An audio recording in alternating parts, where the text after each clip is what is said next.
Meu nome é Carlos Barbosa de Souza, tenho 72 anos, sou mais conhecido pelo apelido pelo codinome CBS, C de Carlos, B de Barbosa, S de Souza. Nasci na cidade de Conceição do Piancó, onde fui companheiro de nascimento de Pinto do Acordeão e Wilson Braga. Lá nasci porque meu pai era coletor estadual e em cada cidade ele resolveu fazer uma criança, sabe? E eu fui contemplado por ter nascido em Conceição do Piancó. De lá eu me dirigi para a Lagoa Cabaceiras, primeiramente, onde morreu meu pai. De Cabaceiras fomos para a Lagoa Nova, onde mora a minha família por parte de pai. Ainda hoje alguns moram lá. E depois viemos para João Pessoa. Daí fui para o Rio de Janeiro. Do Rio de Janeiro fui para Minas Gerais. De Minas Gerais voltei para João Pessoa. E agora permaneço na Paraíba, atualmente residindo em Bananeiras. Liderança, a gente não constrói uma liderança, ela se constrói por si própria, né? Mas por mais que nós queiramos ser líderes, jamais nós seremos líderes, a não ser que os liderados reconheçam que ali existe algum tipo de liderança. Eu sempre, me permita a imodéstia, e a modéstia também, sempre tive essa propensão a liderar alguma coisa. Então, nessa época, eu estava naquela fase dos tenros anos ainda, eu conheci o pessoal do PT e achei que nós seríamos a salvação do Brasil.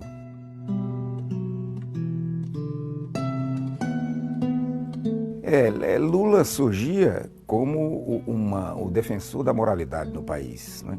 Contra Collor de Mello. Esse foi o ponto principal. E nós tínhamos Lula como realmente o salvador da praia, pelo menos eu e os meus familiares mais próximos. E ficamos muito, digamos assim, magoados quando Collor ganhou de Lula. Então, entrei no PT, mas quando cheguei a ser vereador, fui eleito porque era do Banco do Brasil, meus colegas me deram muito apoio, nunca comprei voto de ninguém, nunca recebi doação de ninguém, e fui eleito vereador quando foram eleitos também, conjuntamente comigo, o senhor Ricardo Coutinho, que hoje é o governador do estado, e o senhor Avenzoar Arruda. Eu fui o segundo mais votado.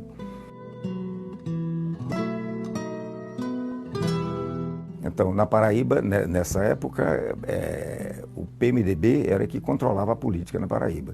Logo depois, em segunda instância, viria o PSDB e depois o PT, tentando alçar-se a tal estamento.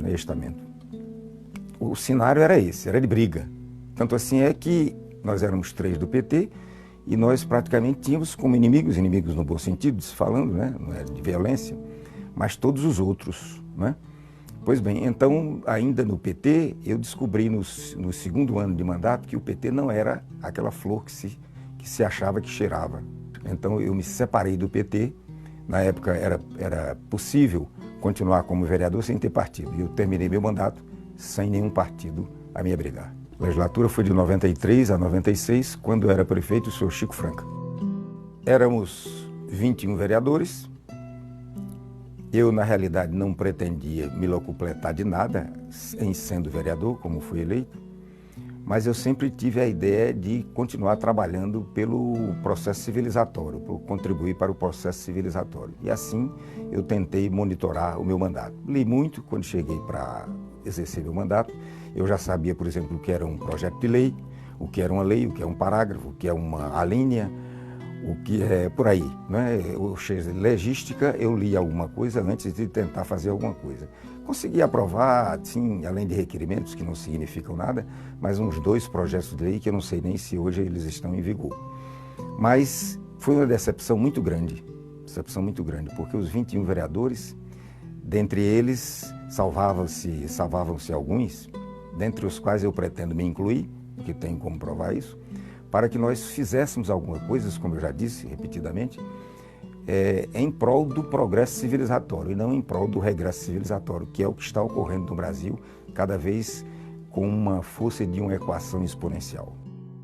Eu tinha 4 assessores, eu gostaria de citar o nome deles, que é José Antônio de Oliveira, era Antônia Trigueiro, codinome Wanda, era Cristina, Maria Cristina e finalmente Lígia, que ainda hoje é do PT. Uma era jornalista, a outra era professora, o jornalista era o Oliveira, mas nunca, talvez tenha sido o único, como eu já disse, o único vereador que não teve nenhum parente, nem ninguém conhecido meu que fosse me bajular lá dentro. Todos eles se agruparam a mim depois da eleição. Durante os 4 anos de meu mandato, eu procurando o que eu poderia fazer de positivo, conforme eu disse, em relação ao desenvolvimento das pessoas, nós criamos esse tal de Programa de Formação Popular. E começamos a filmar desde o início do meu mandato. Coisa de uns 3 meses nós entramos em contato e chegamos a essa conclusão, mas no início havia muita ojeriza, digamos assim, a realização daquele trabalho. Mas foi desde o início do mandato.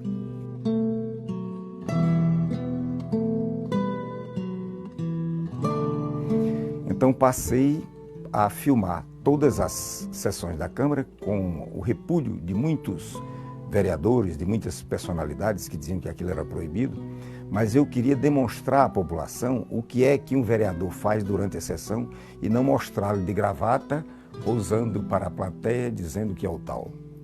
E assim eu fui, digamos, durante algum tempo, perseguido por fazer esses registros. As gravações têm momentos muito interessantes. Recebi a resposta em 3 de fevereiro de 94. Então só isso aí, só essa demora já é prevista regimentalmente para que se dilate o prazo dessa comissão. Aqueles vídeos, eles representam a realidade. E hoje, você filmando um parlamentar, aquilo é a irrealidade.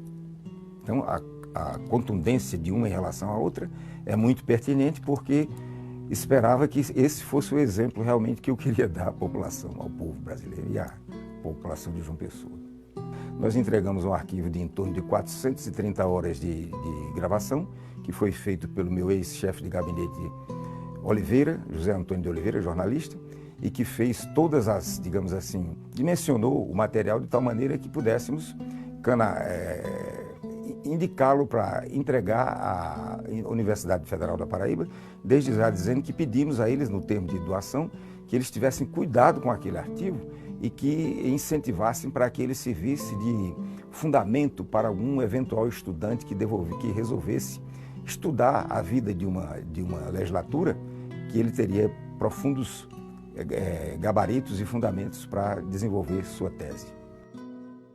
Tinha um vigilante da Câmara que disse: vereador, o senhor é o único vereador que eu já vi aqui trabalhar os 2 expedientes na Câmara, à exceção de um, e disse o nome do outro, que não era da nossa legislatura.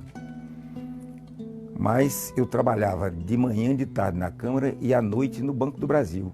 Mas isso me era autorizado pela Constituição, porque eu fiquei com o meu salário do Banco do Brasil, por isso que eu cheguei até o final da vereança, porque senão não daria para o que eu tinha que fazer, e trabalhava à noite, porque não era inconstitucional, porque eu trabalhava num período em que eu não tinha a obrigação de estar na Câmara, eu trabalhava de madrugada.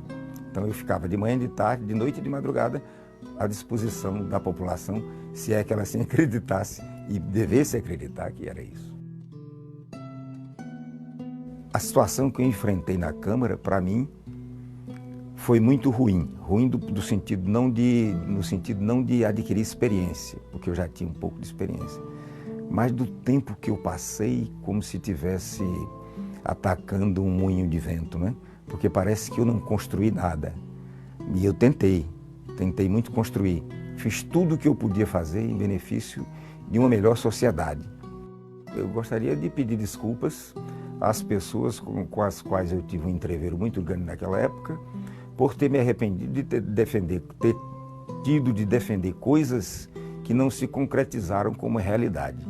E, pelo contrário, não uma realidade positiva, mas uma realidade que nos levou exatamente ao desleixo, como eu digo, pelo processo civilizatório. Nós estamos num regresso civilizatório e com muita possibilidade de nós chegarmos a uma crise de tal forma que talvez seja muito difícil do Brasil sair dela, a não ser através de uma revolução armada, uma convulsão armada. Não digo revolução, mas uma convulsão armada.